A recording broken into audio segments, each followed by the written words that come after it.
ભાઈઓના સ્વરૂપમાં, બહેનોના સ્વરૂપમાં,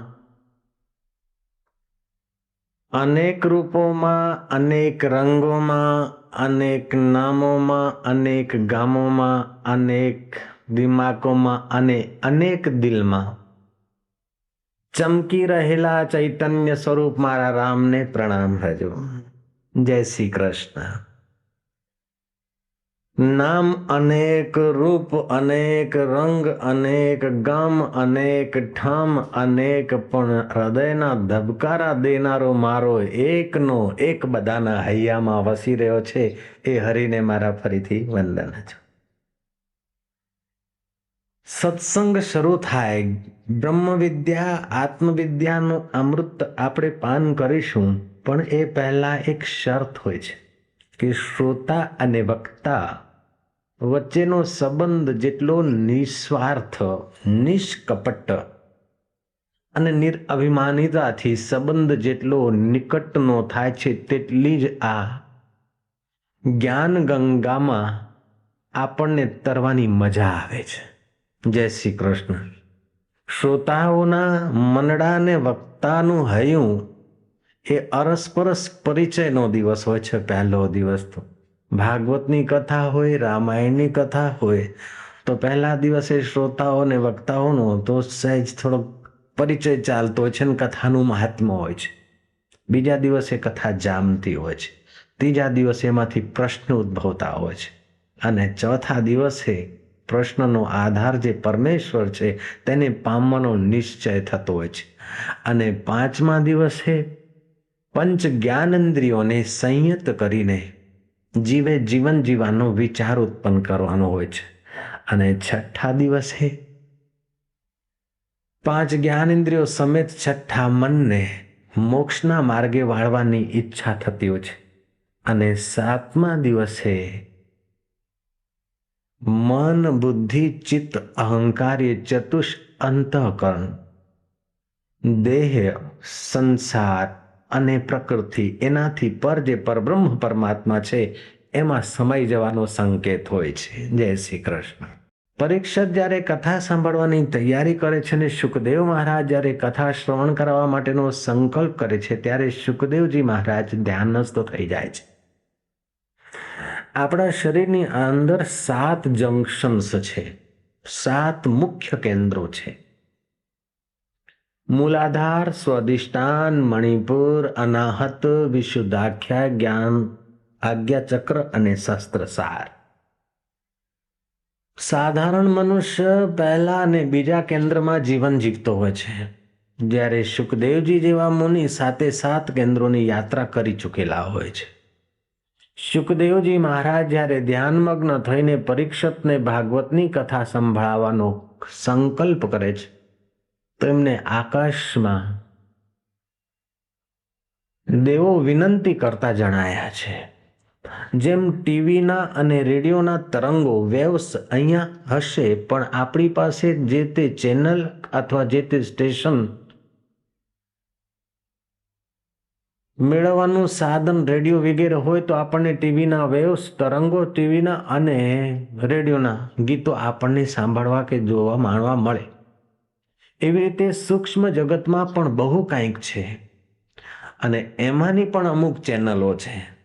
પેલી ચેનલો ટીવી અને રેડિયોમાં છે સ્ટેશનો, ત્યારે આ સૂક્ષ્મ જગતના સ્ટેશન અને ચેનલો આપણા અંતઃકરણ ઉપર પ્રાણમય કોષમાં જ હોય છે. ફિઝિકલ બોડી નહીં, પણ ફિઝિકલ બોડીથી સ્થૂળ શરીરથી અંદર, અન્નમય કોષથી અંદર, પ્રાણમય કોષ, મનોમય કોષ, વિજ્ઞાનમય કોષમાં એ બધું હોય છે.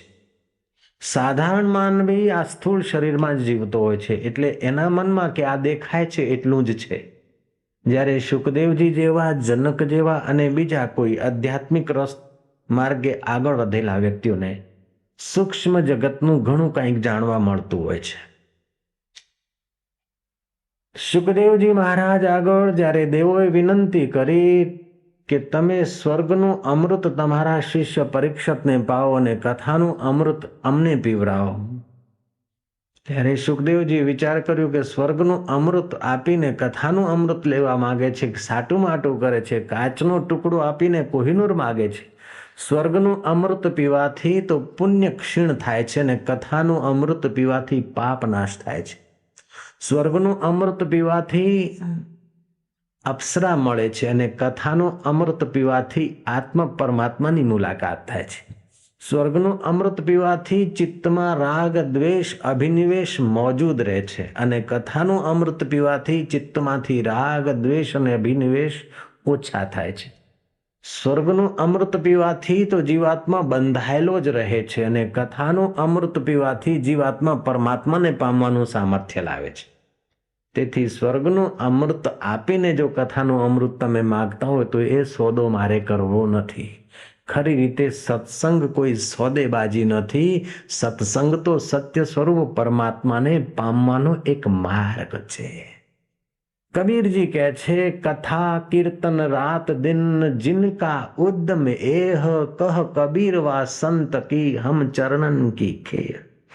જેને કથામાં કીર્તનમાં સત્સંગમાં રસ છે એવા લોકોના જોડાની જો રજ મળી જાય, એમના ચરણોની જુતી થવાનો મોકો મળી જાય અથવા એમના ચરણોની રજ મળી જાય ને તો પણ મારો બેડો પાર થશે. ભગવદ્ ગીતાનો આજે આપણે એક શ્લોક વિચારીએ. 7મા અધ્યાયનો શ્લોક છે. ભગવાન કૃષ્ણ કહે છે અર્જુનને, ગીતાના એક એક શ્લોક માટે જેટલી મહિમા ગાઈએ, જેટલું વર્ણન કરીએ એટલું ઓછું છે. ગીતાના અધ્યાય 18, યુદ્ધમાં સેના પણ 18 અક્ષોણી, મહાભારતના પર્વ પણ 18, શ્રીમદ ભાગવતના શ્લોક પણ 18,000, ઉપનિષદો પણ મુખ્ય 18. જય શ્રી કૃષ્ણ. અને યુદ્ધ પણ ચાલ્યું દિવસ 18. તો આ બધો 18 નો જે આંકડો છે એ ખરેખર ગીતાના જ્ઞાન અમૃતને સમજવા માટેનો એક સંકેત છે. ગીતાના 7મા અધ્યાયના મહાત્મામાં આવે છે કે એક સોદાગર પોતાના મિત્રો સાથે ધંધો વેપાર કરવા નીકળ્યો અને રસ્તામાં વિસામો ખાતા વટવૃક્ષ નીચે એણે આરામ લીધો પોતાના સાથીઓ સાથે. બખોલમાંથી વિષધર નીકળ્યું અને પેલા સોદાગરને કરડીને પ્રાણ હરી લીધા. મિત્રો આવ્યા અને છોકરાને સંપત્તિ આપી એના બાપના મૃત્યુની આખી વાત કહી અને ઉત્તર ક્રિયા અમે ત્યાં કરી, બાકીનું તું કરજે ને આ સંપત્તિ તારા બાપની છે. દીકરાઓએ સંપત્તિના તો ભાગ પાડ્યા પણ પિતાજી બધી સંપત્તિ આપીને ગયા, અપમૃત્યુ થઈ છે. એ બિચારો વેપારી અવગત થઈને ભમે છે. છોકરાએ યથાયોગ્ય કર્યું પણ પિતાની સદગતિ થઈ નહીં. એક વખતે પિતાએ સ્વપ્નમાં આપ્યું કે દીકરાઓ મારા ઉદ્ધાર માટે તમે કાંઈ કરો અને જ્યાં મને સર્પદંશ થયો છે ત્યાં જ હું સર્પ રૂપે રહું છું અને મારા કલ્યાણ માટે કાંઈ કરો. એવું સ્વપ્ન પણ આવ્યું અને છોકરાઓને વેર પણ હતું કે જે સર્પે મારા પિતાને કરડ્યો હોય તે સર્પને અમે મારી નાખીએ. બેવડું ભેગું થયું. એ છોકરાઓ આવ્યા સર્પની જગ્યાએ, એ દર ખોદવા લાગ્યા. એમાંથી દરમાંથી એમનો પિતા નીકળ્યો કે બેટા અત્યારે જે સર્પે મને ડસ્યો એ તો મરી ગયો છે, પણ સર્પે દંશો ને સર્પનું ચિંતન થતા થતા મારા અંતવાહક શરીરમાં, મારા સૂક્ષ્મ શરીરમાં સર્પનું ચિહ્ન પડ્યું એટલે હું સર્પ થયો છું, સાપ થયો છું. મેં તમને સ્વપ્ન આપ્યું તો મારું ઘર તોડવા માટે નહીં, પણ મને આ અધમ દેહમાંથી કાઢીને સદગતિ કરવા માટે મેં તમને સ્વપ્ન આપ્યું. તો પિતાજી તમે જ કહો કે સદગતિ કઈ રીતે થશે? પિતાએ કહ્યું કે ભગવદ્ ગીતાના 7મા અધ્યાયનો પાઠ જે બ્રાહ્મણો અને સજ્જનો કરતા હોય તેમને બોલાવીને એ પાઠ કરાવો ને એમને જમાડીને એમના આશીર્વાદ અને પાઠનું પુણ્ય મને અર્પણ કરાવો તો મારી સદગતિ થશે. ભગવદ્ ગીતાના એક એક અધ્યાય પાછળ એક એક મહાત્મ્ય છે. સ્કંદ પુરાણ પણ ભગવદ્ ગીતાનો એક શ્લોક પણ જો જીવનમાં આવી જાય, અમુક જગ્યાએ તો એવું આવે છે કે ભગવદ્ ગીતાના એકાદ શ્લોકનો જો અર્થ સમજાઈ જાય તો ગમે તેવો આ અધમ જીવ પણ સદગતિને પામી શકે છે. ગંગા પાપમ શશી તાપમ દૈન્યમ કલ્પ તરુસ તથા પાપમ તાપમ દૈન્યમ ચ ઘ્રંતિ સંતો મહાશયા. અને ગીતાનો એકાદો શ્લોક સમજાય નહીં પણ આપણા કાને અડે ને તો પણ કેટલીક કપિલા ગૌ દાન કરવાનું પુણ્ય સાંપડે છે. ગીતાનું જ્ઞાન એક એવું અનેરું જ્ઞાન છે કે અરણ્યની વિદ્યા રણના મેદાનમાં ગવાય છે. જે અરણ્યોમાં બ્રહ્મ વિદ્યા અપાતી હતી તે બ્રહ્મ વિદ્યા, તે આત્મ સાક્ષાત્કારની વિદ્યા રણના મેદાનમાં અપાય છે ગીતા દ્વારા. જે ભક્તિ મંદિરોમાં અથવા યજ્ઞની વેદી ઉપર સંપન્ન થતી હતી તે ભક્તિનું ગુંજન યુદ્ધના મેદાનમાં ગીતાએ કરી બતાવ્યું છે.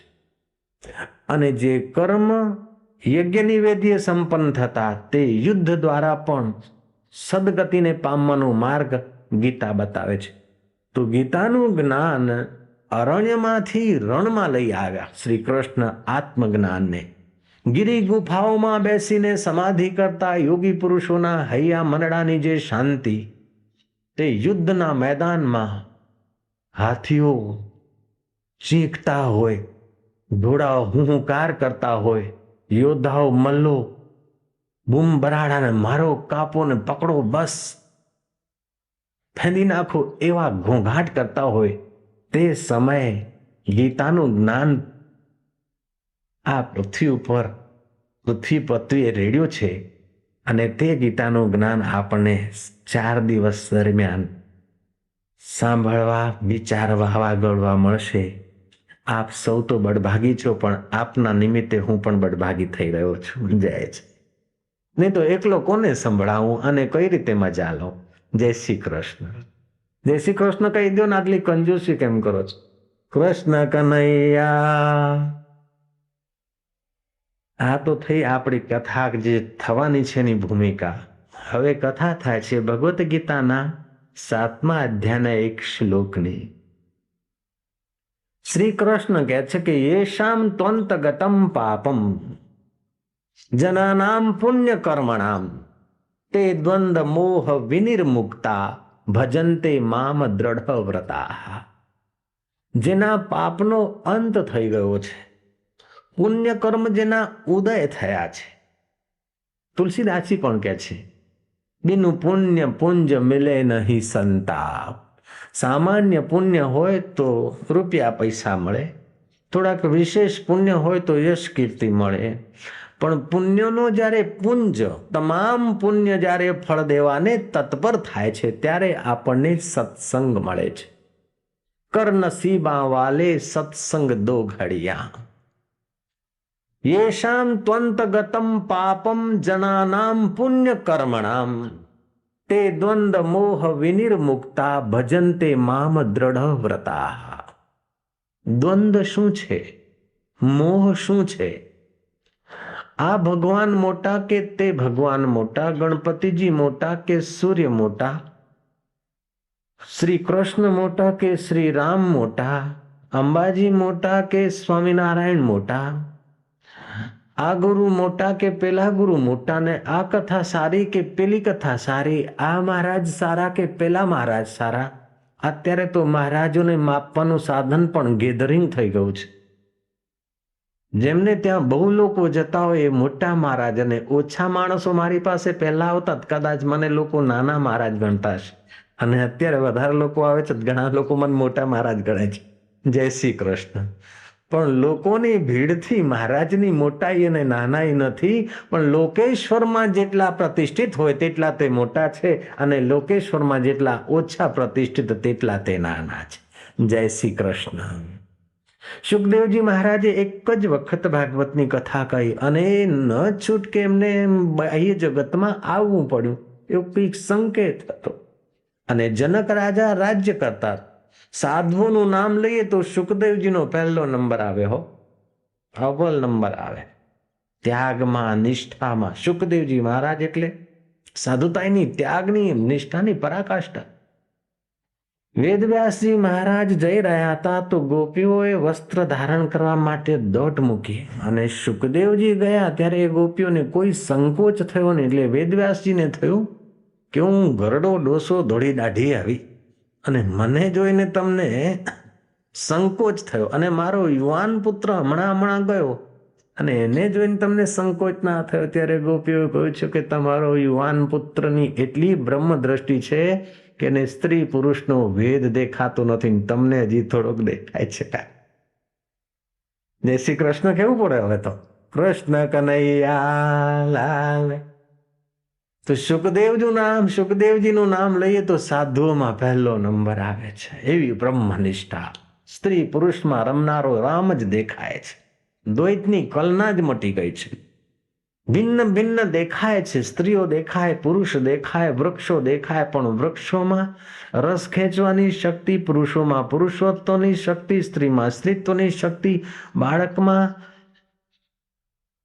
મા બાપના થાક ઉતારવાની શક્તિ અને માના હૃદયમાં વાત્સલ્ય વરસાવવાની શક્તિ, પુષ્પોમાં સુગંધ વરસાવવાની શક્તિ ને પક્ષીઓમાં કિલોલ કરવાની શક્તિ એ મારા શક્તિદાતા સર્વેશ્વરની છે, એ મારા સચ્ચિદાનંદ પરબ્રહ્મ પરમાત્માની છે અને એની શક્તિથી જ મારું હૈયું ધબકારા મારે છે. અને અખિલ બ્રહ્માંડમાં એક તું શ્રી હરિ જુજવે રૂપે અનંત ભાસે. નરસિંહ મહેતાએ ગાયું છે.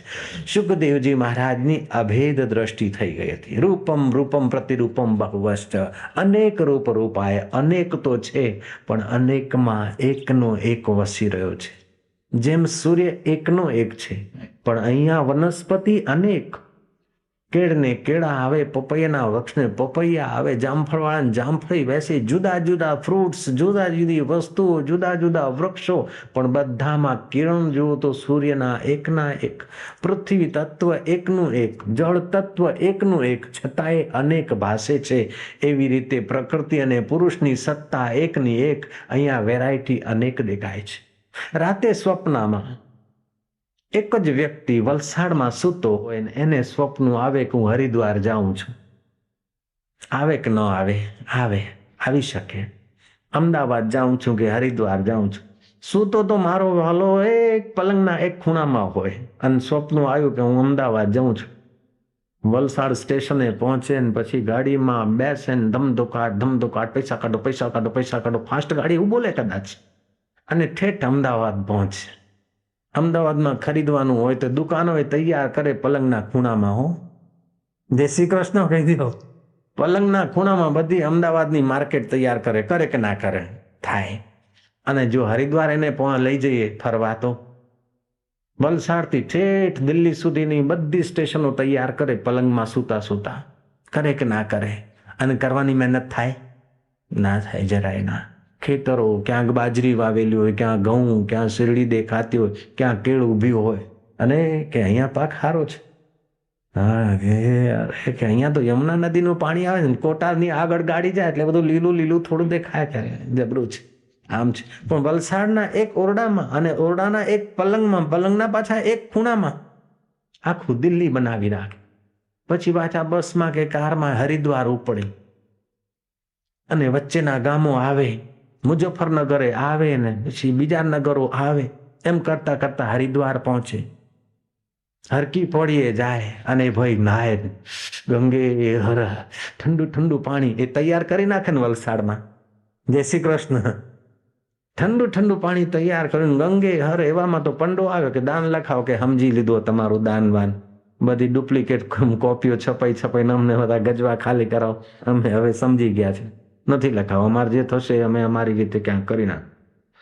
ના કરતા ને ₹1 પકડાઈને અલવિદા કર્યા. તમે વળતા તમે પ્રસાદી લઈ આવ્યા. મમરા હોય છે ને, મમરા લાવ્યા, થોડુંક ગળ્યું લાવ્યા, 1-2 કિલો પેંડા લાવ્યા, થોડાક જનોઈ લાવ્યા, થોડાક ચંદન લાવ્યા, થોડીક પેલી જળ અંજલિનું એ લાવ્યા, થોડાક ગમછાઓ લાવ્યા અને ભાઈ પાછા આવ્યા. ક્યાં આવ્યા? વલસાડ. સાંભળ્યું કે આસારામ બાપુની કથા છે, કે સારું કે થોડીક પ્રસાદી ત્યાં લઈ જઈએ, કદાચ બાપુ બાળકોને આપતા બાપુને મજા આવે છે ને બાપુને ત્યાં પ્રસાદી ધરીશું. ઘણા મોઢે જશે ને અમને પુણ્ય થશે. એ ઈચ્છા કરીને એ ભાઈ નાહવા ગયા છે સ્વપ્નમાં જ. હો, હજી તો એમને આપણે જગાડતા નથી. હો, એ ભાઈ નાહવા ગયા છે અને સામાન બહાર પડ્યો છે અને એના ભૂલકાએ એ પેંડાનું પડીકું ફાડીને પાનાય સ્વાહા અપાનાય સ્વાહા ભોગ લગાવવાનું ચાલુ કરી દીધું. કાકા તો બારે આવ્યા કે હે મૂર્ખ, તને ખબર નથી કે તો પ્રસાદ છે, કોઈ પડોશીને આપવાનું હોય, કોઈ સત્સંગીને આપવાનું હોય, કોઈ સંત પુરુષ કે મંદિરમાં ધરવાનું હોય ને એઠું કરે છે કે બાપા અમે તો 2 પેંડા ખાધા તો શું થઈ ગયું, કે શું થઈ ગયું ખબર નથી પડતી. એમ કરીને પકડીને કાન બરાબરનો એક તમાચો ખેંચે છે ભાઈ. એને તમાચો જ્યારે ખેંચે છે ગાલ તો પોતાનું જ મળે ને સ્વપ્નમાં, પારકું આવે ક્યાંથી. ધડાક લઈને તમાચો પડે છે એટલે આંખ ઉઘડી જાય છે. અરે રે રે, તો અહીંયા તો હરિદ્વારે નથી, પેંડા નથી, रेलगाड़ी नहीं. 100 बार तेरा दामन मेरे हाथ में आया था, मगर आंख खुली तो मेरा ही गरेबा था. 100 વખત જુદું જુદું દેખાણું, પણ હે અખિલ બ્રહ્માંડના એક હરિ, આ તારા જ ચમત્કારથી અનેક દેખાય છે, અનેક દેખાય છે, છતાંય તું એકનો એક છે. સ્વપ્નમાં અનેક દેખાણું, છતાંય તું એ વખતે પણ હતો, અને અનેક સારું દેખાણું તે વખતે પણ તું હતો, અનેક માઠું દેખાણું એ વખતે પણ તું હતો, અને અનેક હવે નથી દેખાતું, છતાં પણ હે દેખાનાર, તારી જ સત્તાથી દેખાતું તું. દેખાવાનું બદલાઈ જાય છે પણ દેખનારો તું એકનો એક છે. જેમ સ્વપ્નના પદાર્થો સાથે રાખીને માણસ જાગી શકે નહીં, તેમ આ જગતને સાચું માનીને જગદીશ્વરનો સાક્ષાત્કાર થઈ શકે નહીં. તેથી ભગવાન શિવ પાર્વતીને કહે છે, ઉમા કહું મેં અનુભવ અપના, સત્ય હરિ ભજન જગત સબ સ્વપ્ના. આ જગત સ્વપ્ના જેવું છે. આપણે બધા નાના હતા ને, એક કેમ થાય, એક એક, બે કેમ, આવું કર્યું હશે તમે બધા, નહીં કર્યું હોય? 2 કેમ થાય, બગડ 2 અમે ભણવા જતા ને, પછી કે 15 એકા 15 બોલો, કે હા ભાઈ 15 એકા 15 પાડી કરે હનરા, પાડી ગઈ મરી 15 દૂતરી. 16 એકા 16 ઘરમાં પડ્યા ચોરા, ચોરે લીધી છત્રી, હોદું 32. એ બાલ્ય અવસ્થા વીતી ગઈ, એ તોતલી ભાષાએ વીતી ગઈ, પણ એને જોનારો તમારો અંતર્યામી એનો એ છે કે બીજો છે. બટુકડી બુદ્ધિ બદલાણી, બટુકડી સમજ બદલાણી, બટુકડી ચડ્ડી અને બુસ્સટો બદલાણા, અને બટુકડું વિચાર બદલાણા, છતાંય એ દેખનારો તો મારો પરમાત્મા એકનો એક છે. બાલ્યવસ્થા ગઈ, યૌવન ગયું, કેટલાકને વૃદ્ધત્વ આવ્યું, એવી રીતે અનંત અનંત જન્મો વીતી ગયા જીવાત્માના, છતાં એનો પરમાત્મા તો એનો એ છે. જ્યાં સુધી જાણે નહીં ને ત્યાં સુધી આ બધી મહેનત કરવી પડે છે, જાણી લે તો બેડો પાર થઈ જાય. નરસિંહ મહેતા કહે છે, જ્યાં લગી આત્મ તત્વ ચીન્યો નહીં, ત્યાં લગી સાધના સર્વ જૂઠી. આઈએસ ઓફિસર થયા એ પણ સાધના છે. આઈએસ થવામાં મહેનત તો કરવી જ પડે. શરીરનો પાક કરવામાં મહેનત કરવી પડે ને કેળનો પાક લેવો હોય તોય મહેનત કરવી, એ બધી જ સાધના છે. રોટલા કરવાની એક પ્રકારની સાધના છે. ઘણી વાર તવા ઉપર આંગળીઓ દાઝતી હોય છે. જ્યાં લગી આત્મ તત્વ ચીન્યો નહીં, ત્યાં લગી સાધના સર્વ જૂઠી. ભગવત ગીતા આત્મ તત્વ ચીંધવા માટેનો ખુલ્લો માર્ગદર્શન આપે. એમાં સંસાર વ્યવહાર કરવા છતાં યુદ્ધના મેદાનમાં અર્જુનને પરબ્રહ્મ પરમાત્માનો સાક્ષાત્કાર થઈ શકે, તો મારા નવસારી નિવાસીઓ ભાઈ બહેનોના હૈયામાં સંસાર વ્યવહાર કરતા છતાં કૃષ્ણનું જ્ઞાન કેમ ન છલકી શકે? હા, અઘરું નથી, અટપટું છે. झटपट समझ में न आए, एक बार समझ में आए तो सब खटपट मिट जाए. सियावर रामचंद्र. શ્રી કૃષ્ણ કહે છે, યેષામ ત્વંત ગતમ પાપમ જનાનામ પુણ્ય કર્મણામ. જેમના પાપનો અંત થયો છે. ગીતા કહેનાર ભગવાન સાક્ષાત શ્રી કૃષ્ણ છે, અને સાંભળનાર એમનો પરમ નિકટનો મિત્ર શિષ્ય ભક્ત અર્જુન છે. અને સંકલન કરતા કોણ છે? ભગવાન વેદવ્યાસજી મહારાજ. અને લિપિબદ્ધ કરનાર સાક્ષાત ગણપતિ દેવ છે. આવું તે ગીતાનું જ્ઞાન જે અરણ્યમાં શિષ્યને અપાતું હતું તે યુદ્ધના મેદાનમાં શ્રી કૃષ્ણ અર્જુનને આપે છે. નિયમ તો એવો છે કે શ્રોતા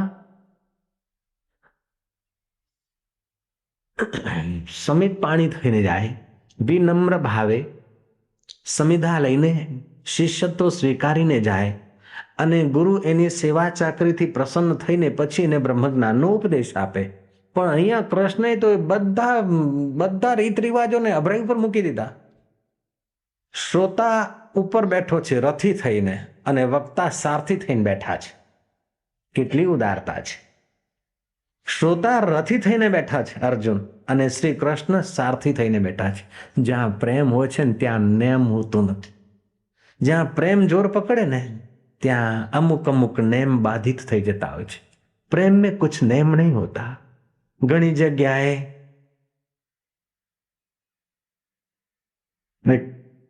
ગમ્મતની વાત યાદ આવી ગઈ છે, કહી દઉં તમને? કહી દઉં ને? તમે ખોટું નહીં લગાડો એવું સમજીને કહું છું ભાઈ સાહેબ. કહી દઉં ને? એક ગ્રંથ વાંચવામાં આવ્યો. એ ગ્રંથ બાબા કાલી કમલીવાલે ઋષિકેશ વાળા એમણે અનુવાદ કર્યો. એ ગ્રંથનું નામ છે પક્ષપાત રહિત અનુભવ પ્રકાશ. કહી દઉં ને તમને? ખોટું તો નહીં લગાડો? જરા સંકોચ થાય છે. ચાલો કાલે કહીશ, જવા દો આજે. કાલે કહીશું. આજે નવા નવા બધા સાધક છો ને થોડુંક લાગશે કે બાપજી અમને ઠપકો આપે છે. ખોટું નહીં લાગે ને? કહી દો. ગમશે?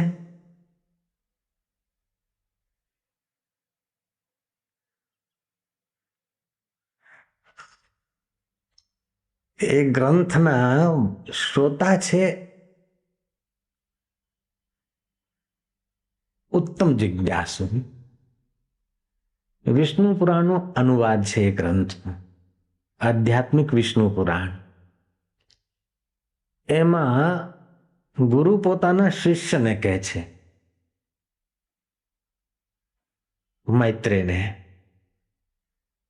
પારાશર ઋષિ.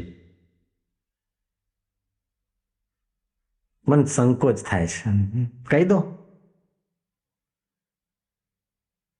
કે હે મૈત્રેય, કથા સાંભળતા સાંભળતા તું જુએ છે કે દિવસ આથમ્યો છે કે કેમ, સમય કેટલો ગયો, પણ એ દિવસો યાદ કર કે લગ્ન થયા ને રાત્રિઓ કેવી રીતે નાશ થઈ ગઈ. એ વખતે ઘડિયાળ યાદ નથી આવતી, ગપ્પા ઠોકવામાં ઘડિયાળ યાદ નથી આવતી, અને ટ્રાફિક જામ હોય ત્યારે બહુ ઘડિયાળ યાદ નથી આવતી. પણ સત્સંગમાં 5, 10, 15 મિનિટ વધી જાય તો તને ઘડિયાળ યાદ આવે છે કે તડકો યાદ આવે છે? આવું કહ્યું. જય શ્રી કૃષ્ણ. એટલે ઘણી જગ્યાએ લોકો ટાઈમના બહુ આમ પાબંદ હોય, પણ એ ટાઈમની પાબંદી ઓફિસમાં સારી, બીજે સારી, પણ ભજન કરતા હોય ને તો ભજન કંઈક ટાઈમસર કરો.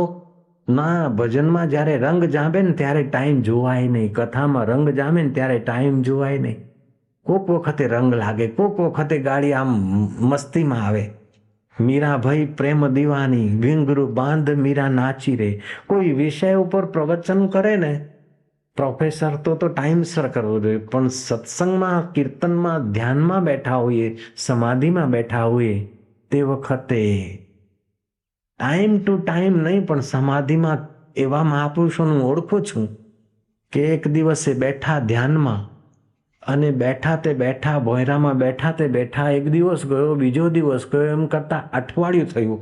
એમના શિષ્યોએ ઘંટનાદ કર્યો એટલે બાપજી જાગ્યા. કે કેમ જગાડ્યા? કે બાપજી સોમવારે આપ દર્શન આપો છો ને, બધા ભેગા થયા છે લોકો, સેંકડો લોકો આવ્યા છે, આપ દર્શન આપો. કે સોમવાર તો થવા દે, આજે તો હું, આજે કયો દિવસ? કે સોમવાર. તો કે હા, આજે તો હું દૂધ પીને બેઠો છું. કે બાપજી એ 19 તારીખનો સોમવાર, આ 26મી તારીખ છે, અઠવાડિયું વીતી ગયું. એવા એવા સંત પુરુષોનું ઓળખું, એવા સંતો મારા મિત્ર છે. એટલે હરિને ભજવા માટે બીજા કાર્યોમાંથી કાંપ મૂકીને, સમય બચાવીને પણ સત્સંગ અને ધ્યાનમાં સમય વધારે આપવો જોઈએ, કારણ કે એ જ તમારો ખરો ખોરાક છે.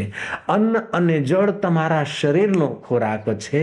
રૂપિયા પૈસા તમારા અહમના મોભાનો ખોરાક છે. સત્સંગ ને સાધના એ તમારો ખોરાક છે.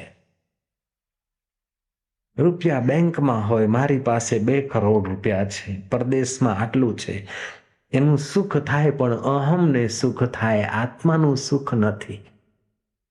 મીઠાઈઓ ખાધી કે બીજી વાનગીઓ ખાધી, આ લૂલીને સુખ થાય ને જો વધારે પડતી ખાધી ને તો અજીર્ણ થાય, અને મીઠાઈ વધારે ખાધી તો ડાયાબિટીસના સોયા વધારે લાગે, પણ હરિરસ વધારે પીઓ ને તો જન્મ જન્માંતરના પાતક દૂર થઈ જાય. તમારા તો દૂર થાય પણ તમારી અમી દ્રષ્ટિ જ એના ઉપર પડે ને એના પણ પાપ બળવા લાગે, એવો ઈશ્વરનો પ્રસાદ છે.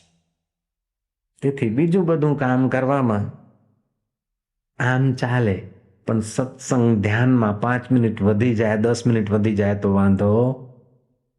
મનને થાય તો મનને સમજાવવું જોઈએ. એ ગ્રંથ વાંચ્યા પછી મને એ વાત વધારે સમજાય છે. આપને પણ સમજાઈ હશે, મને એવું લાગે છે. જય શ્રી કૃષ્ણ.